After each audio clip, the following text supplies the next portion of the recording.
नमस्ते बच्चों। पिछले वीडियो में हमने चांदनी रात कविता के प्रथम 4 पदों का अध्ययन किया है।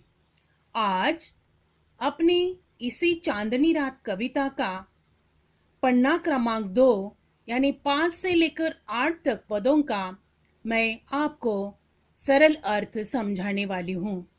उससे पहले मैं इसी कविता का पठन करने जा रही हूँ। ध्यान से सुनिए। है बिखेर देती वसुंधरा मोती सबके सोने पर, रवि बटोर लेता है उनको सदा सबेरा होने पर, और विरामदायिनी अपनी संध्या को दे जाता है, शून्य शाम तनु जिससे उसका नया रूप छलकाता है। पंचवटी की छाया में है सुंदर पर्ण कुटीर बना, उसके सम्मुख स्वच्छ शिला पर धीर वीर निर्भीक मना। जाग रहा यह कौन धनुर जबकि भुवन भर सोता है, भूगी कुसुमा युद्ध योगी सा बना दृष्टिगत होता है। बच्चों, अब इन्हीं पदों का सरल अर्थ मैं आपको समझाने जा रही हूँ।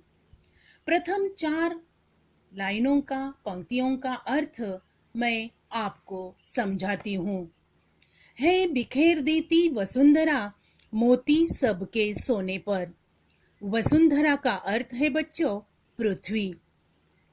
कवि चांद तारों की तुलना मोतियों से करते हुए कहते हैं कि जब सब लोग सो जाते हैं तो पृथ्वी आकाश में चांद तारों के रूप में मोती बिखेर देती है। तीसरी और चौथी लाइन का अर्थ है रवि बटोर लेता है उनको सदा सवेरा होने पर। इनका अर्थ है जब सवेरा होता है तो ऐसा लगता है जैसे सूर्य इन मोतियों को हमेशा बटोर ले जाता हो, अर्थात सुबह उजाला हो जाने पर आकाश में चांद तारे लुप्त होते जाते हैं। तो बच्चों, यह वसुंधरा का वर्णन करते समय कवि हमें रात के आकाश का वर्णन भी समझाने की कोशिश करते हैं। ऐसा इस 5वें पद में हमें प्राप्त होता है। 6वां पद हम देखेंगे।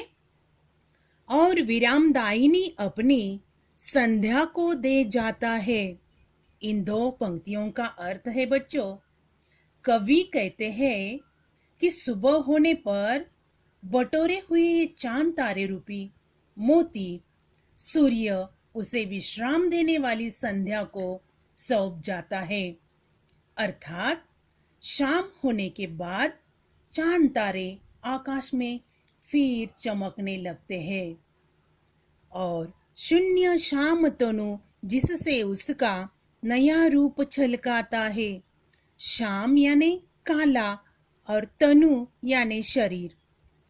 बच्चों, कवि हमें आगे समझाते हुए कहते हैं वे मोतियों का आभास कराने लगते हैं, यानी चांद तारे आकाश में फिर चमकने लगते हैं और मोतियों का आभास कराने लगते हैं।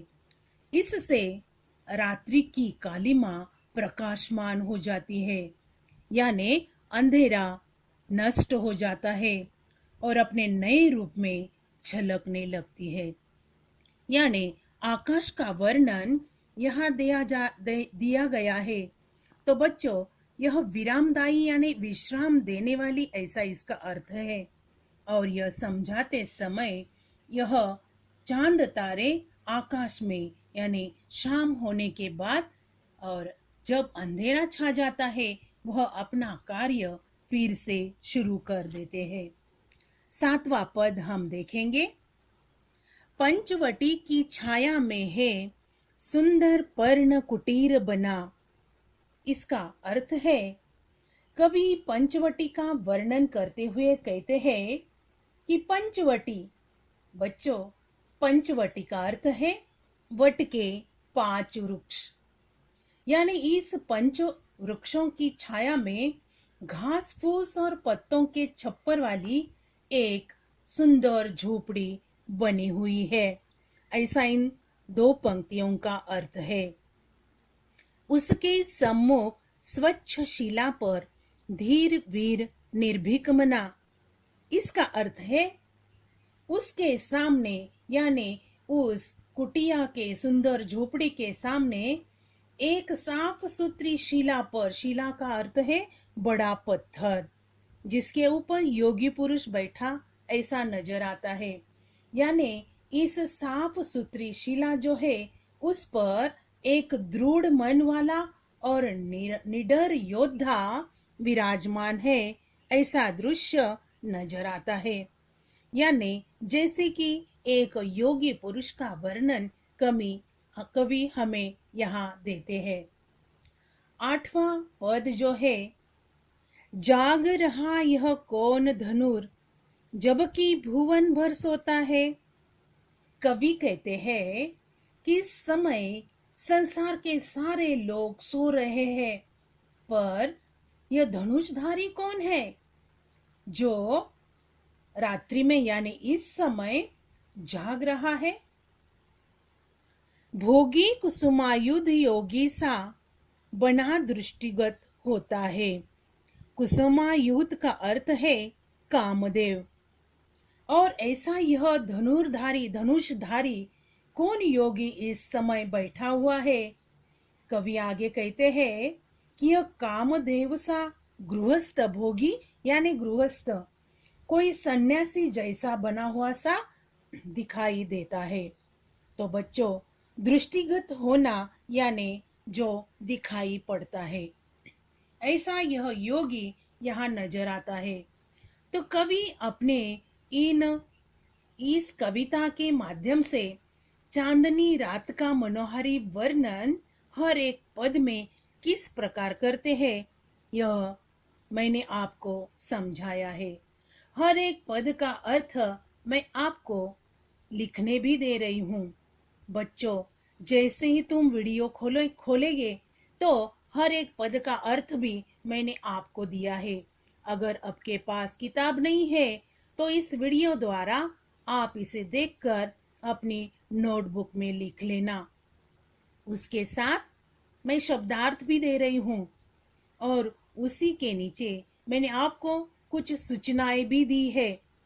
जो भी प्रश्नों के उत्तर तुम लिखोगे, उस प्रश्न का उत्तर लिखते समय आकृतियां जो वहां होगी, वह आकृतियां बच्चों आपको पेन से ही निकालनी पड़ेगी। यानी वही पैटर्न तुम्हें बोर्ड के लिए भी होगा, इसलिए पेन से ही आकृतियों का निकालना आवश्यक है। प्रश्नों के उत्तर हिंदी लोक भारती नवनीत इस किताब से तुम्हें लिखने हैं, और उस समय प्रश्नों के उत्तर लिखते समय पैराग्राफ लिखने की जरूरत नहीं है, परिच्छेद का लेखन करना नहीं।